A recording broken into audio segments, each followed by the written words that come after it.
Cuán fácil es caer al suelo a causa del pecado, pero cuán difícil es volverse a levantar para continuar caminando el camino.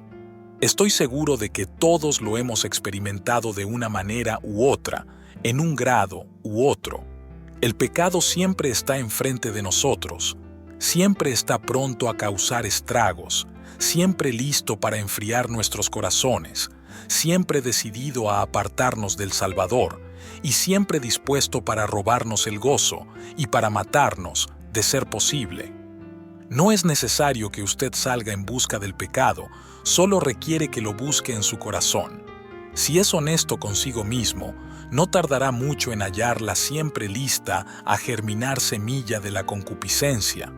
No se necesita que mire algo perverso para caer en pecado, solo basta que mire su corazón y lo contemple para que en menos de lo que canta un gallo, ya tenga un pensamiento lujurioso y comience a ser carcomido por el fuego infernal del deseo pecaminoso, solo por mencionar algo puntual.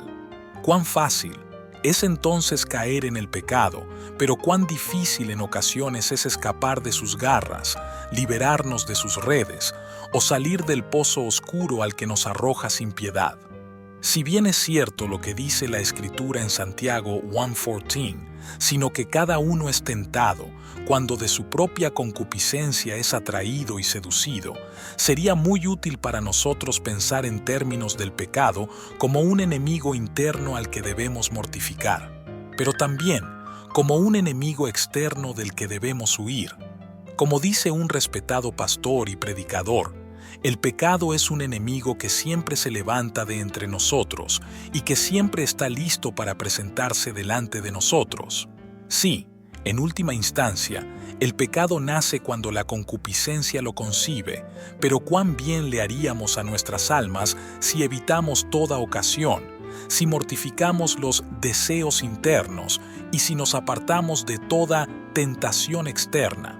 Podemos hacerlo. Sí, para la gloria de Dios. Podemos hacerlo siempre. Sí, para la gloria de Dios. La pregunta es: ¿queremos hacerlo? Y lamentablemente la respuesta es no siempre, para desgracia nuestra. Aunque como cristiano eres esclavo de Cristo, Él no te obliga a no pecar. Tienes la libertad de decidir si pecar o no hacerlo.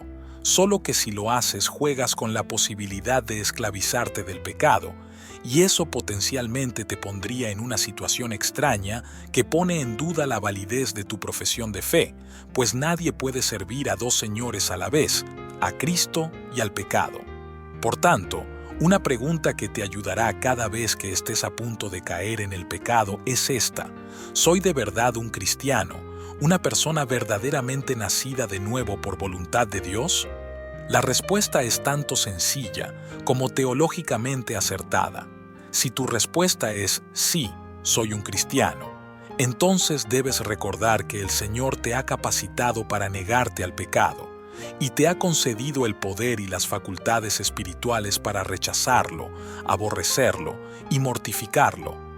Si eres un verdadero cristiano, puedes negarle a la carne lo que quiere y puedes huir del pecado cuando quieras. Si esto siempre fuera fácil, otro tono sería en el que se hubiera escrito esa breve meditación, pero no siempre es fácil. Mas el punto no es si es o no es fácil. El punto que como cristianos debemos tener en cuenta es este: el Señor Jesucristo nos libró del yugo del pecado y junto a esa tan grande salvación nos dio también el poder para rechazar el pecado, por lo que ¿cuánto deberíamos orar por gracia para poder ejercer siempre ese poder? Recuerda, estás frente a la tentación y la pregunta que quizás pueda ayudarte a poner tus pensamientos en orden: ¿en verdad soy un cristiano? Ahora bien, si eres honesto y si tu respuesta es no soy un cristiano, si esa es tu respuesta, entonces ve y sumérgete en el pecado porque es lo único que sabes hacer, que quieres hacer y que, de hecho, puedes hacer.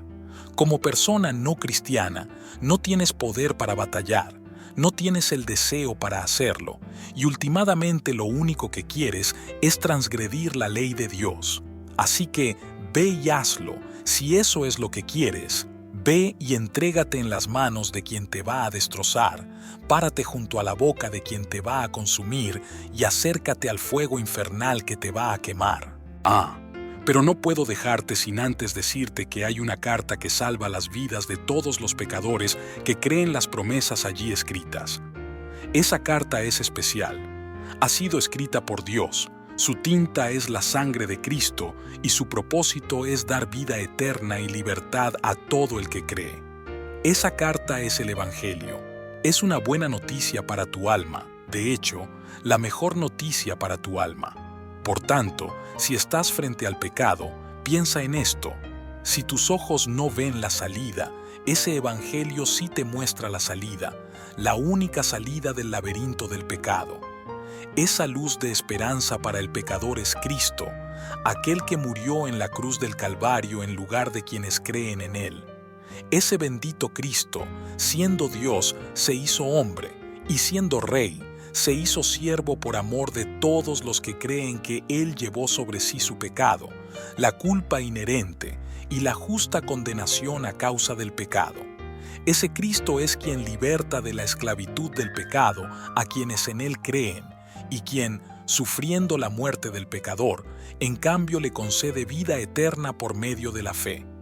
Entonces, si tu respuesta fue «no soy un cristiano», te recuerdo, nadie te está condenando a no serlo, nadie te lo impide, nadie te estorba para que te postres delante de la cruz a pedir perdón y para que, si crees, te pares de allí por la gracia de Dios siendo un hombre perdonado, libre y con poder para decirle no al pecado, con poder para jamás sujetarte bajo el dominio del pecado.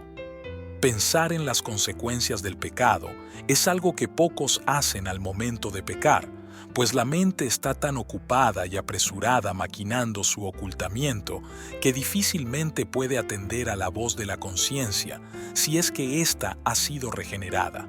Cristianos, tengamos cuidado con el pecado, jamás sobrará decirlo.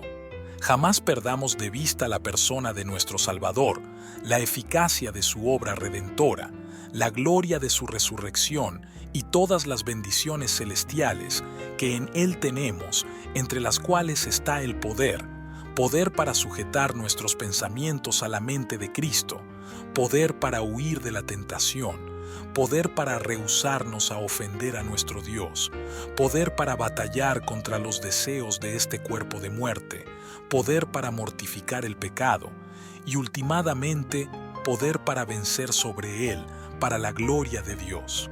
El cristianismo no es una religión de fracasados perdedores, condenados a pecar continuamente y quienes se tardan una eternidad en levantarse de nuevo solo para volver a caer.